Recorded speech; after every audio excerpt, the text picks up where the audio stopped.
Hello guys, welcome back to our channel SS applications. ఈ వీడియోలో మనం కొత్తగా వచ్చినటువంటి తెలంగాణలో కొత్తగా వచ్చినటువంటి నోటిఫికేషన్ ఫార్మసిస్ట్ గ్రేడ్ 2 యొక్క పూర్తి నోటిఫికేషన్, శాలరీ ఎంత అండ్ రిక్వైర్డ్ డాక్యుమెంట్స్ ఏంటి, క్వాలిఫికేషన్ ఏంటి అని ఈచ్ అండ్ ఎవ్రీథింగ్ అన్నీ క్లియర్గా అయితే తెలుసుకుందాం ఫ్రెండ్స్. ఎవరైతే మన ఛానల్కి కొత్తగా వచ్చారో వాళ్ళు సబ్స్క్రైబ్ అయితే చేసుకోండి. ఈ వీడియోస్ మీకు యూజ్ అవుతున్నట్లు అనుకుంటే మీ ఫ్రెండ్స్కి అయితే షేర్ చేయండి, లైక్ చేయండి. తర్వాత ఫస్ట్ ఈ యొక్క నోటిఫికేషన్ కనుక చూసుకున్నట్లయితే ఫస్ట్ స్టార్టింగ్ డేట్ కనుక చూసుకున్నట్లయితే ఇక్కడ క్లియర్గా అయితే మెన్షన్ చేశారు friends. Online application will be enabled అనేది అంటే 5th అక్టోబర్ నుంచి అయితే స్టార్ట్ అవుతుంది.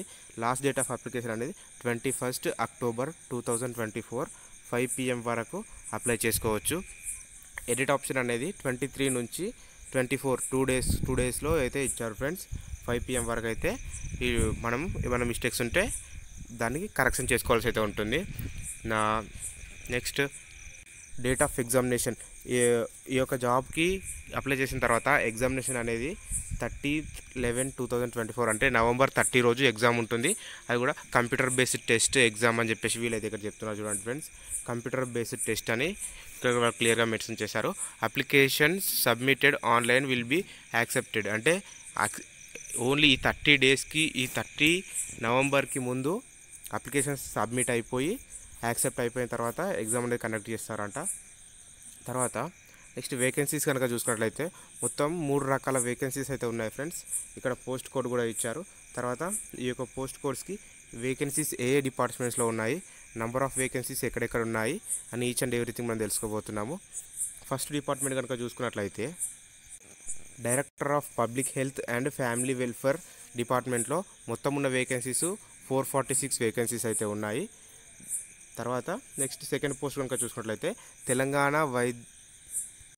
వైద్య విధాన్ పరిషత్లో మొత్తం ఉన్న వేకెన్సీస్ 185 వేకెన్సీస్ అయితే ఉన్నాయి ఫ్రెండ్స్. తర్వాత నెక్స్ట్ పోస్ట్ కనుక చూసుకున్నట్లయితే third post MNJ institute of oncology and regional cancer సెంటర్లో 2 పోస్టులు అయితే ఉన్నాయి. తర్వాత మొత్తం టోటల్ వేకెన్సీస్ కనుక చూసుకున్నట్లయితే 633 వేకెన్సీస్ అయితే ఉన్నాయి. ఈ యొక్క 633 వేకెన్సీస్ అనేది ఏజ్ క్వాలిఫికేషన్ ఏంటి అనేది డీటెయిల్గా ఇప్పుడు మనం తెలుసుకోబోతున్నాం ఫ్రెండ్స్. తర్వాత next the scale of pay associated with the posts అంటే ఈ యొక్క పోస్ట్కి శాలరీ ఎంత ఉంటుంది అనేది వాళ్ళు క్లియర్గా మెన్షన్ చేశారు ఫ్రెండ్స్. పైన మెన్షన్ చేసిన పోస్టులకి స్టార్టింగ్ శాలరీనే ఎంత అంటే 31,040 రూపీస్ నుంచి 92,050 రూపీస్ మధ్యలో అయితే ఉంటుంది ఫ్రెండ్స్. చూడండి ఇక్కడ వాళ్ళు క్లియర్గా అయితే మెన్షన్ చేశారు. అంటే స్టార్టింగ్లోనే 31,000 నుంచి స్టార్ట్ అయ్యి ఎండింగ్ స్టేజ్ అనేది 92,000 వరకు అయితే ఉంది. ఇంతవరకు అయితే మనకు శాలరీ వస్తుందని వాళ్ళు క్లియర్గా అయితే మెన్షన్ చేశారు ఫ్రెండ్స్. తర్వాత సెలక్షన్ ప్రాసెస్ కనుక చూసినట్లయితే ఇక్కడ థర్డ్ ప్లేస్లో ఇచ్చారు ఫ్రెండ్స్. సెలక్షన్ ప్రాసెస్ అనేది మొత్తం application will be selected based on 100 points అంటే 100 పాయింట్స్కి ఎగ్జామ్ అయితే ఉంటుంది ఫ్రెండ్స్. అంటే ఆ ఎగ్జామ్లో first maximum points of 80 points మొత్తం మనకు ఆప్టైన్ అంటే మొత్తం మనము 80% మనం స్కోర్ చేసుకోవాల్సి ఉంటుంది కంప్యూటర్ బేస్డ్ టెస్ట్లో. మిగతా 20 మార్క్స్ అనేటివి మనకు ఇక్కడ ఎప్పుడైతే మనం వర్క్ చేస్తామో హాస్పిటల్స్లో, ఇన్స్టిట్యూషన్స్లో, ప్రోగ్రామ్స్, కాంట్రాక్ట్ అండ్ అవుట్సోర్సింగ్ బేసిస్లో ఎప్పుడైతే మనం వర్క్ చేస్తామో ఆ యొక్క వర్క్కి 20 పాయింట్స్ అనేది ఇక్కడ వీళ్ళైతే డిసైడ్ చేశారు. నెక్స్ట్ మెరిట్ లిస్ట్, ఎగ్జామ్ అయిపోయిన తర్వాత రిజల్ట్స్ వచ్చేటి ఎక్కడ చూసుకోవాలని అడుగుతారు కదా ఫ్రెండ్స్. ఇందులో merit list will be displayed on border website అని చెప్పేసి అయితే అనిపిస్తుంది. అంటే మెయిన్ వెబ్సైట్ MHSRB వెబ్సైట్లో అయితే వాళ్ళైతే క్లియర్గా మెన్షన్ చేస్తామని ఇక్కడ చెప్తున్నారు. తర్వాత before applying the post online required documents అంటే ఈ యొక్క కాపీస్, ఇప్పుడు నేను చెప్పబోయే కాపీస్ డాక్యుమెంట్స్ అన్నీ మీరు మీ దగ్గరలో అయితే ఉంచుకోవాలి. అప్లై చేసేటప్పుడు ఇవన్నీ యూజ్ అవుతాయని ఇక్కడ వాళ్ళు క్లియర్గా అయితే మెన్షన్ చేశారు ఫ్రెండ్స్. ఫస్ట్ కనుక చూసుకున్నట్లయితే ఆధార్ కార్డు, క్యాండిడేట్ యొక్క ఆధార్ కార్డు, SSC మెమో, తర్వాత consultation memo of concern degree అంటే మీరు బీఫార్మ్ అయితే బీఫార్మా, మీరు ఏదైతే మీరు కంప్లీట్ చేసుకున్నారో దాని యొక్క మెమో అనేది కావాలి. కన్సర్న్ డిగ్రీ సర్టిఫికేట్ అంటే ప్రొవిజనల్ సర్టిఫికేట్ కనుక మీకు ఉన్నట్లయితే ప్రొవిజనల్ సర్టిఫికేట్ని కూడా మీరు ఇందులో అప్లోడ్ చేయొచ్చు. ఒకవేళ లేకపోతే కన్సల్టేషన్ మెమోనే మళ్ళీ ఈ ప్లేస్లో కూడా అప్లై చేసుకోవచ్చు friends. Next registration certificate issued by the pharmacy counselling of Telangana. Pharmacy counselling of తెలంగాణలో ఇష్యూ చేసినటువంటి సర్టిఫికేట్ను కూడా ఇందులో అప్లోడ్ చేయాలని అయితే వాళ్ళు చెప్తా ఉన్నారు. తర్వాత ఎక్స్పీరియన్స్ కనుక చూసుకున్నట్లయితే ఒకవేళ మీరు కనుక కాంట్రాక్ట్ బేసిస్లో కానీ లేదా హాస్పిటల్స్లో ఇన్స్టిట్యూషన్స్లో ఒకవేళ మీరు కనుక వర్క్ చేసినట్లయితే మీకు ఎక్స్పీరియన్స్ కనుక ఉన్నట్లయితే ఆ యొక్క ఎక్స్పీరియన్స్ సర్టిఫికేట్ని మీరు ఇందులో అప్లోడ్ చేయాల్సి అయితే ఉంటుంది. మీరు దీన్ని అప్లోడ్ చేసిన వెంటనే మీకు జాబ్ రావడానికి కొంచెం ఎలిజిబిలిటీ అనేది ఇంకొంచెం స్ట్రాంగ్ అయితే ఉంటుంది.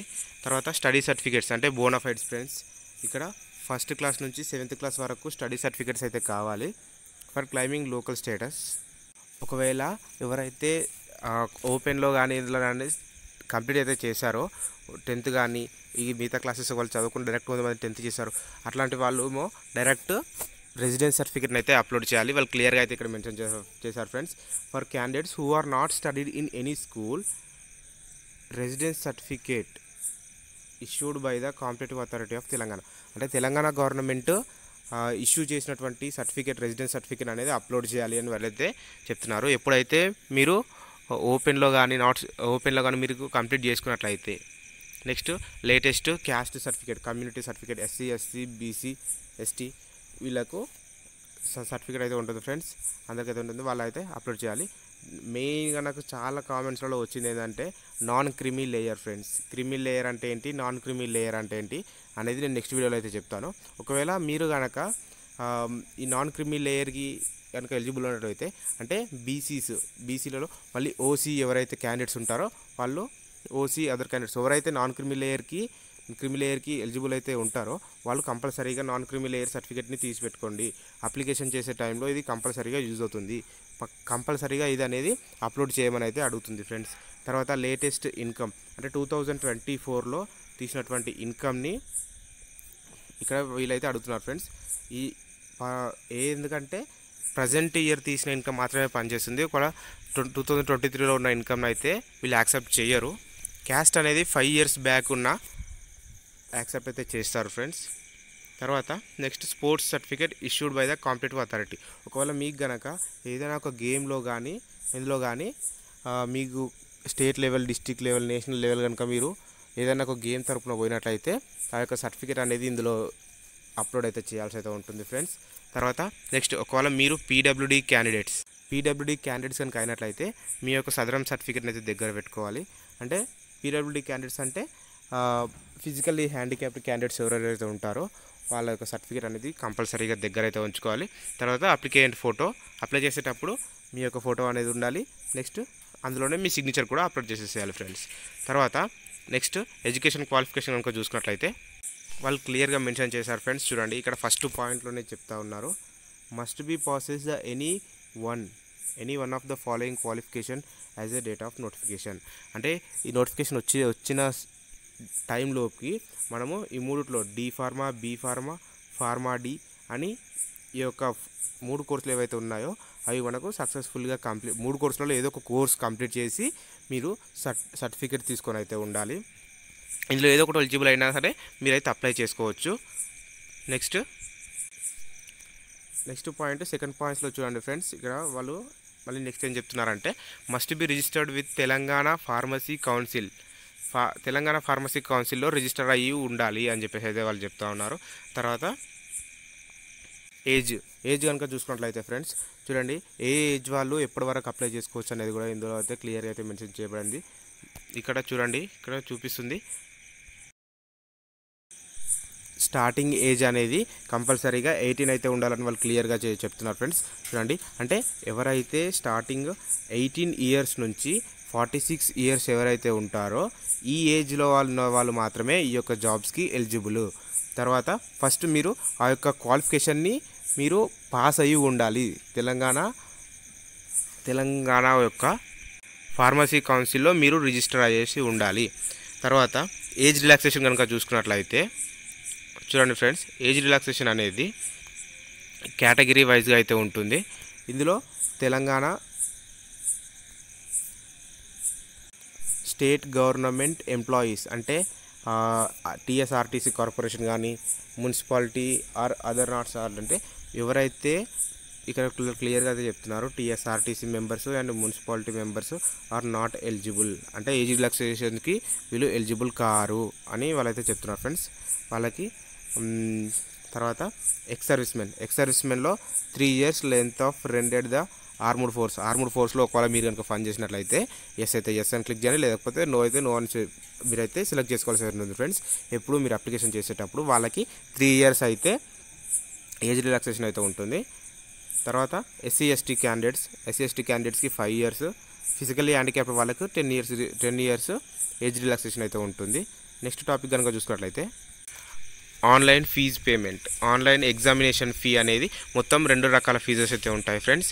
Examination fee, next application fees అనేది అయితే ఉంటుంది. ఇందులో ఫస్ట్ మనము ఆన్లైన్ ఎగ్జామినేషన్ ఫీ గురించి అయితే మాట్లాడదాము. Each applicant must be pay 500 rupees only అని వాళ్ళు క్లియర్ అయితే మెన్షన్ చేశారు. టువర్డ్ ఎగ్జామినేషన్ ఫీ, ఇది ఎగ్జామినేషన్ ఫీకి there is no exemption under the category, అంటే కొన్నిసార్లు ఎస్సీ ఎస్టీ వాళ్ళకి ఫీజు ఎగ్జామ్షన్ అనేది ఉంటుంది. అంటే మిగతా కేటగిరీ వాళ్ళందరూ పేమెంట్ చేసి ఈ ఎస్సీ ఎస్టీ వాళ్ళు మాత్రం ఎటువంటి పేమెంట్ కూడా చేయకుండా వాళ్ళు డైరెక్ట్ అప్లై అయితే చేసుకోవచ్చు. సో వీళ్ళకి ఇటువంటి చాయిస్ అనేది ఏది లేదు, ప్రతి ఒక్కరూ కంపల్సరీగా 500 అయితే పే చేయాలి. అప్లికేషన్ ఫీజు కనుక చూసుకున్నట్లయితే applicant must be pay 200 rupees only, 200 రూపాయలు మాత్రమే పే చేయాలని అయితే చెప్తా ఉన్నారు. ఎవరైతే the following categories are applicant are exempted from the application fee: SC ST BC EWS physically handicapped and ex servicemen of Telangana state వాళ్ళకి ఫీజ్ ఎగ్జామ్షన్ అయితే ఉంటుందని అయితే చెప్పారు. తర్వాత అన్ఎంప్లాయిడ్ యూత్, అన్ఎంప్లాయిడ్ అప్లికేషన్స్, తర్వాత ఏజ్ అనేది కంపల్సరీగా 18 నుంచి 46 years మధ్యలో అయితే ఉండాలి. నెక్స్ట్ పేమెంట్ మోడ్ కనుక చూసుకున్నట్లయితే పేమెంట్ మోడ్ అనేది fees to be paid online through అని వాళ్ళు క్లియర్గా అయితే ఇక్కడ చెప్తున్నారు ఫ్రెండ్స్. చూడండి, ఆన్లైన్లో మాత్రమే పే చేయాలి అని చెప్పేసి అయితే చెప్తున్నారు. అది ఎప్పుడు అంటే మనము అప్లై చేసేటప్పుడు, ఫామ్ ఫిల్లింగ్ చేసేటప్పుడు మనము ఫీజు అనేది పే చేయాలి. తర్వాత ప్రొసీజర్ ఆఫ్ అప్లికేషన్ అనేది నేను నెక్స్ట్ వీడియోలో, అంటే ఎప్పుడైతే అప్లికేషన్ స్టార్ట్ అయ్యి ఎప్పుడైతే అవుతాయో అప్పుడు నేను క్లియర్గా వీడియో అయితే చేస్తాను ఫ్రెండ్స్. అప్పటి వరకు మీరు ఈ యొక్క డీటెయిల్స్ అన్నింటినీ మీరు దగ్గర ఉంచుకోండి. తర్వాత మీ రిక్వైర్డ్ డాక్యుమెంట్స్ ఏవేవైతే ఉంటాయో ఆ యొక్క రిక్వైర్డ్ డాక్యుమెంట్స్ని మీరు కంపల్సరీగా మీ దగ్గర అయితే ఉంచుకోండి ఫ్రెండ్స్. అప్పట్లోపు క్యాస్ట్, ఇన్కమ్, రెసిడెన్సీ ఈ 3 సర్టిఫికెట్స్ని అయితే మీరు అప్లై అయితే చేసి పెట్టుకోండి మీ సేవకు వెళ్ళి. తర్వాత రిటన్ ఎగ్జామినేషన్ కనుక చూసుకున్నట్లయితే friends, examination will be computer based test for 80 మార్క్స్కి అయితే ఎగ్జామ్ అనేది ఉంటుంది. అది కంప్యూటర్ బేస్డ్ టెస్ట్ రూపంలో ఉంటుంది. అందులో ఆ ఎగ్జామ్ అనేది 30/11/2024 అంటే 30 November రోజైతే ఉంటుందని వాళ్ళు క్లియర్గా అయితే మెన్షన్ చేశారు. సిలబస్ ఏంటి అనేది కూడా నేను చెప్తాను ఫ్రెండ్స్, కింద ఇంకొంచెం స్క్రోల్ చేసిన తర్వాత చెప్తాను. అయితే నెక్స్ట్ క్వశ్చన్ పేపర్ అనేది ఇంగ్లీష్లోనే ఉంటుందని వాళ్ళు క్లియర్గా ఇక్కడ మెన్షన్ చేశారు friends. Syllabus of examination annexure 5లో ఎగ్జామినేషన్ సిలబస్ అనేది ఉంటుంది. ఆ ఎగ్జామినేషన్ సిలబస్ కూడా నేను ఇదే వీడియోలో చెప్తా ఉన్నాను. ఎగ్జామినేషన్ సెంటర్స్ కనుక చూసుకున్నట్లయితే ఇక్కడ చూడండి ఫ్రెండ్స్, హైదరాబాద్ నుంచి నల్గొండ, ఖమ్మం, ఇట్లా ప్రతి ఒక్క డిస్టిక్ నుంచి అయితే ఇట్లా మనము ఎగ్జామినేషన్ సెంటర్స్కి అయితే మనం సెలెక్ట్ అయితే చేసుకోవచ్చు. తర్వాత సిలబస్ గురించి కనుక మాట్లాడుకున్నట్లయితే సిలబస్ అయితే ఈ విధంగా అయితే ఉంటుంది ఫ్రెండ్స్. ఫస్ట్ ఈ యొక్క సిలబస్ అనేది యూనిట్ వైజ్గా ఉంటుంది. మొత్తం ఉన్న యూనిట్స్లలో టాపిక్స్ అయితే కవర్ చేయాలి. మొత్తము 10 యూనిట్స్ అయితే ఈ యొక్క సిలబస్లో అయితే ఉంటాయి ఫ్రెండ్స్. ఈ యొక్క యూనిట్స్లో ఏ టాపిక్స్ చదువుకోవాలనేది మీకు క్లియర్గా తెలుసుకోవాలనుకుంటే నేను డిస్క్రిప్షన్లో లింక్ అయితే ఇస్తున్నాను, ఈ పీడిఎఫ్ యొక్క లింక్ అనేది. దానిపైన క్లిక్ చేసి ఈ యొక్క పీడిఎఫ్ను డీటెయిల్గా చదువుకోండి.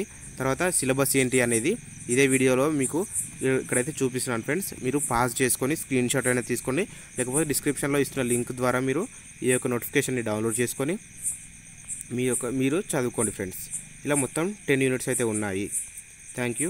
Do subscribe my channel. ఎవరైతే మన ఛానల్ కొత్తగా వచ్చారో సబ్స్క్రైబ్ అయితే చేసుకోండి.